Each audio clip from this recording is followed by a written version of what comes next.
فمن تبعني فإنه مني ومن عصاني فإنك غفور رحيم.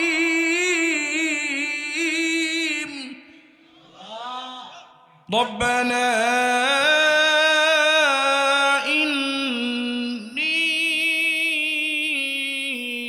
أسكنت من ذريتي بواد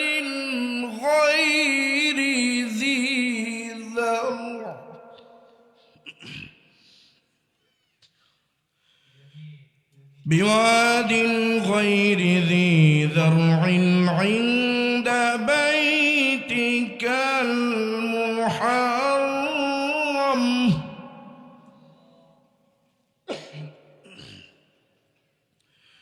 ربنا ليقيموا الصلاة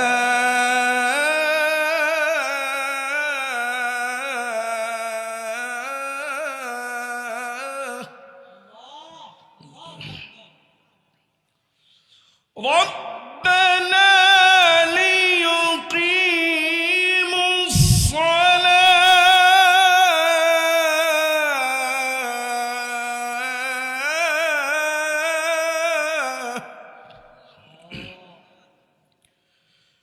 ربنا ليقيموا الصلاة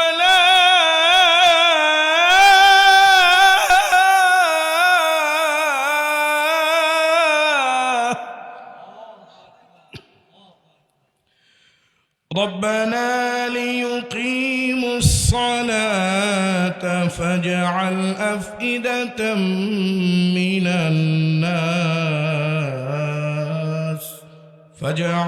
أفئدة من الناس تهوي إليهم وارزقهم من الثمرات لعلهم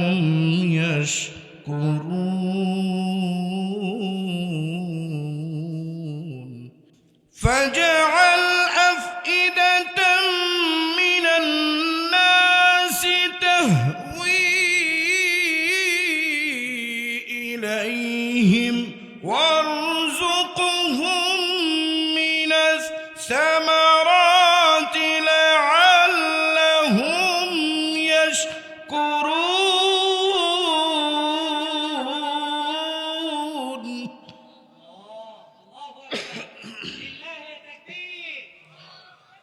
وارزقهم من الثمرات لعلهم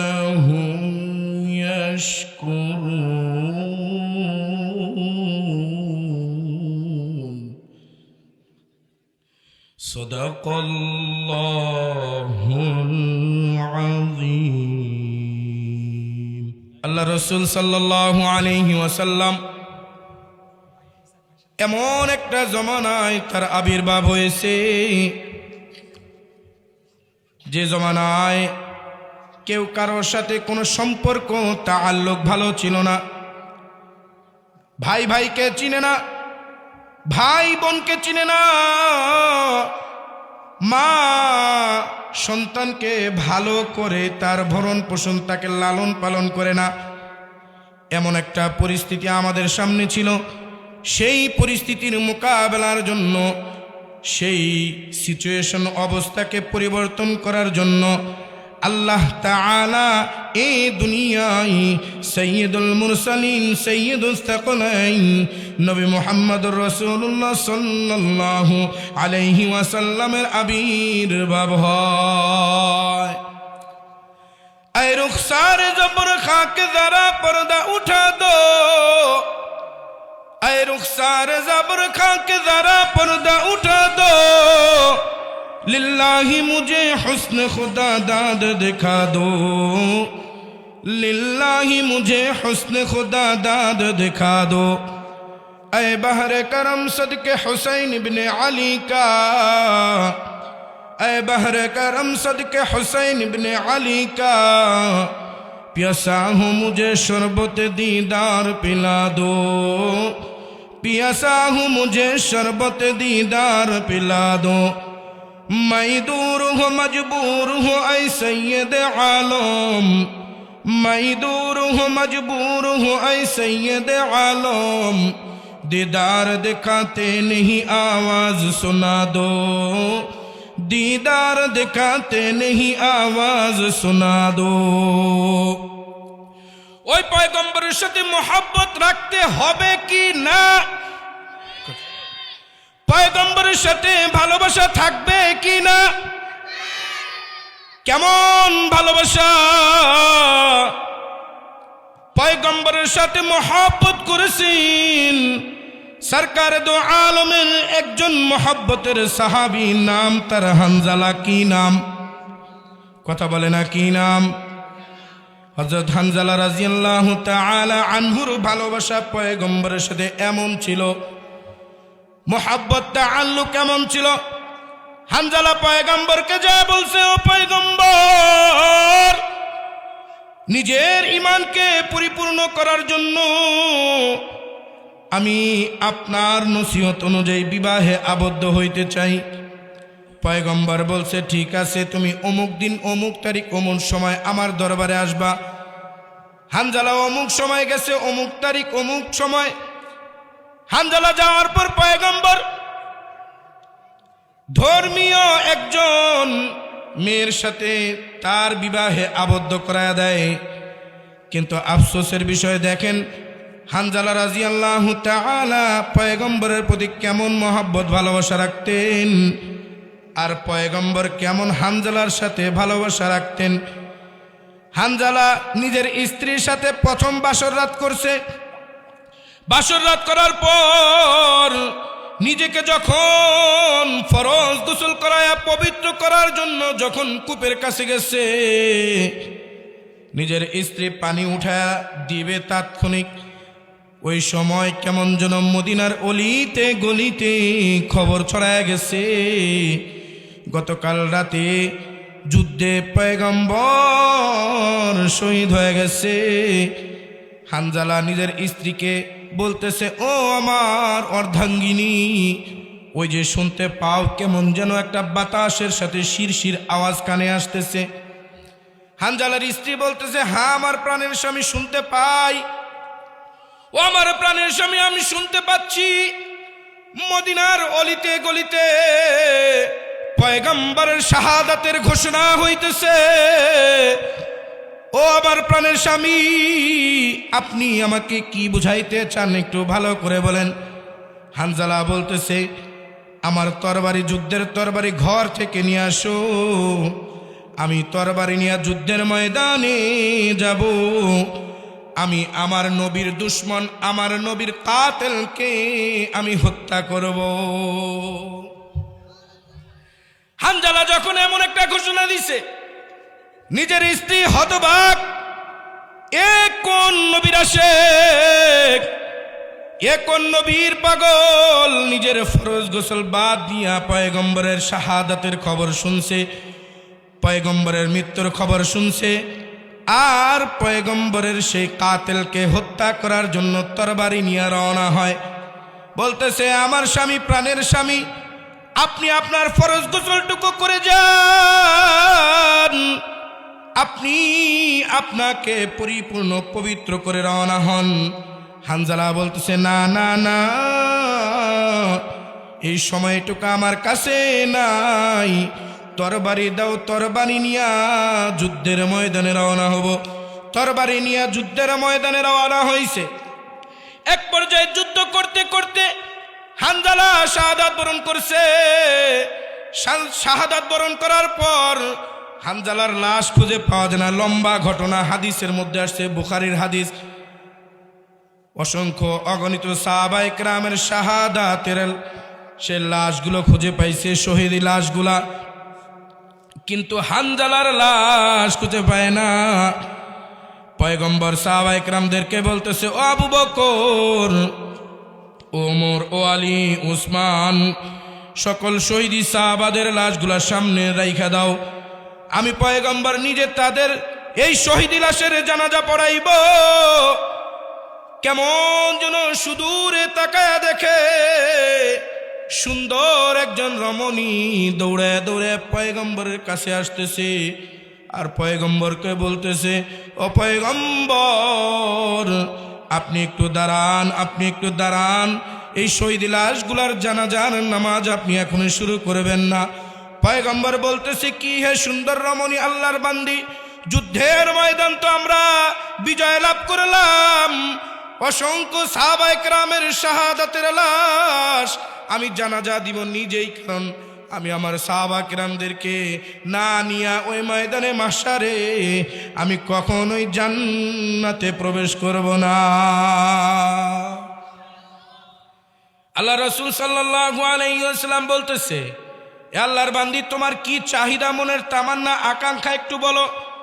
আল্লাহর বান্দি বলতেছে, ইয়া রাসূলুল্লাহ, ভালো করে নজর দেন, আমি তো সেই সুন্দর রমণী যাকে আপনি গতকাল রাতে যুদ্ধে যাওয়ার আগে আপনার প্রিয় সাহাবী হানজালার সাথে আমার বিবাহ আবদ্ধ করায়া দিছেন।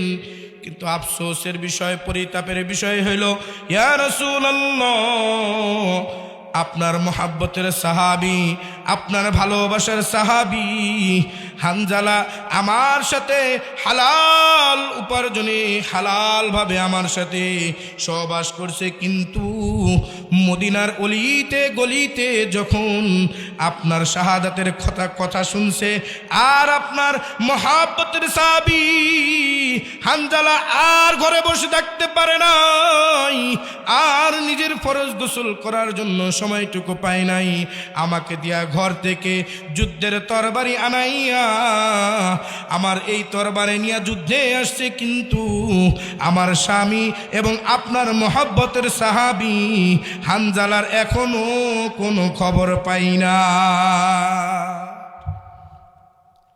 সুন্দর রমণী রাসূলুল্লাহ সাল্লাল্লাহু আলাইহি ওয়াসাল্লাম বলতেছে, এ আবু বকর, এ ওমর, উসমান, আলী, যাও যাও যাও, দেখো কোথায় কোথায় আমার সেই প্রিয় সাহাবী, আমার মোহাব্বতের সাহাবী হানজালার লাশ পড়ে আছে, সেখান থেকে তোমরা নিয়ে আসো। আবু বকর বলতেছে, ইয়া রাসূলুল্লাহ, যুদ্ধের প্রত্যেকটা আনাচে কানাচে এমন কোনো জায়গা বাকি নাই যেই জায়গায় আমরা তল্লাশি না নিছি। প্রত্যেক জায়গায় তল্লাশি করার পর কিন্তু হানজালার লাশ পাই নাই। পয়গম্বর বলতেছে, আবার একটু তল্লাশি কইরা দেখো, হানজালার লাশ পাইবা। আল্লাহ রাসূলের কথা শুনে যখন সাহাবায়ে কেরাম ময়দানে ঝাঁপায়া পড়ছে, কোথায় হানজালার লাশ আছে, কোথায় হানজালার লাশ গায়েব হয়ে আছে। ঘটনা চক্রে একজন সাহাবী ডাক দিয়ে বলতেছে, ইয়া রাসূলুল্লাহ, আমার মনে হয় আমি হানজালার লাশ পাইছি। আল্লাহ রাসূল, আমার মনে হয় আমি হানজালার লাশ খানা পাইছি। আল্লাহ রাসূল বলতেছে, যাও যাও যাও, হানজালার লাশ নিয়ে আসো। হানজালার লাশ নিয়ে আসছে। যখন শাহাদাতের ওই শাহাদাত বরণকৃত সাহাবীদের জানাজার নামাজ পড়ানোর জন্য আল্লাহ রাসূল তাকবীর দিবে, তখন আবার স্ত্রী বলতেছে, ও রাসূল, ইয়া রাসূলুল্লাহ, আপনাকে তো বললাম হানজালা এখনো নিজের শরীরটাকে ফরজ গোসল করাইয়া এখনো পাক পবিত্র করে নাই। ইয়া রাসূলুল্লাহ, আপনি একটু দেখেন না আমার প্রাণের স্বামীর লাশ কানা কি হালাতে আছে। ইয়া রাসূলুল্লাহ, চাই না ময়দানে মাহশারে আমার স্বামী নাপাক অবস্থায় দাঁড়াক, আর ওই নাপাক অবস্থার কারণে জান্নাতকে হারাম করে জাহান্নাম হয়ে যায়। এ যুবক, তোমরা কোথায়? তোমাদের সময় তো এখন হয়ে গেল ভালোবাসা দিবস। তোমাদের সময়গুলো তো এখন ব্যয় করে কোথায়? ভালোবাসা দিবসে। ভালোবাসা দিবস কার? এটা কার থেকে আমদানি? কথা বলেন না। এটা কি মুসলমানদের কোনো কালচার? কথা বলেন না কেন? ভালোবাসা কোনো মুসলমানদের কালচার? ভালোবাসা কখনো মুসলমানদের কালচার হতে পারে না। তার কারণ ইহুদি খ্রিস্টান তারা রাসূলুল্লাহ সাল্লাল্লাহু আলাইহি ওয়াসাল্লামের জমানা থেকে ভালো করে লক্ষ্য করে দেখেছে যে মুসলমানদেরকে যদি ধ্বংস করতে হয়, মুসলমানদেরকে যদি অধপতন করাইতে হয়, তাহলে সর্বপ্রথম মুসলমানদের ইসলামী তাহজিব তামাদ্দুনের মধ্যে সর্বপ্রথম আমাদের বিজাতীয় যেই কৃষ্টি কালচারগুলো আছে সেগুলো যদি আমরা ঢুকিয়ে দিই, তাহলে মুসলমানদের মুসলমানিত্ব ইসলামী তাহজিব তামাদ্দুন শেষ হয়ে যাবে। নাউজুবিল্লাহ। এ কারণে ইহুদি আমাদের জন্য একটা ব্যবস্থা করে রেখেছে। কি সেটা? ভালোবাসা দিবস। বাবার কাছে যায় বলে, ও বাবা, সারাদিন তো কোথায় বাইর হইতে পারি না, ছুটি হয় না স্কুল কলেজ, 500 টাকা দাও ভালোবাসা দিবসে, আমি ভালোবাসা আদান প্রদান করব। মা বলতেছে দাও দাও দাও, 500 টাকা দিয়ে দাও। আবার বাবা কেমন যেন একটু মনটা ঘুরায় বলে, না না না, 500 টাকায় হবে না, 1000 টাকা দিলাম। যা যা পুত্র, যা যা আমার মেয়ে, তুই তোর ভালোবাসা আদান প্রদান কর, কারণ আজকে তো হলো ভালোবাসা দিবস। ডোন্ট মাইন্ড পরিবারের সন্তান, খোলামেলা চলে তারা। কথা বলেন না কেন? ডোন্ট মাইন্ড পরিবারের সন্তান, খোলামেলা চলে তারা, নফসানি শয়তান। দেখো 60 বছরের বুড়ি হয়েছে চুরি। কি হয় না ভালোবাসা দেবী এসে দেখবেন, আরে বাপরে বাপ, স্বামী নাই, মেকআপ টেকআপ মাইরা মনে করেন 60 বছরের বুড়ি হয়ে গেছে 18 বছর। দেখো 60 বছরের বুড়ি হয়েছে চুরি, ভাবখানা যেন তার বয়স 20। 16 বছরের মেয়ে সঙ্গে নিয়ে খোলামেলা চলে বুড়ি মেকআপ দিয়ে। বখাটে যুবকদের বড় হাসি পায়, বখাটে যুবকদের বড় হাসি পায়, মনে মনে বলে চাচি খুঁজি গো তোমায়। আছে না নাই? কি কয়? মনে মনে বলে চাচি খুঁজি গো তোমায়।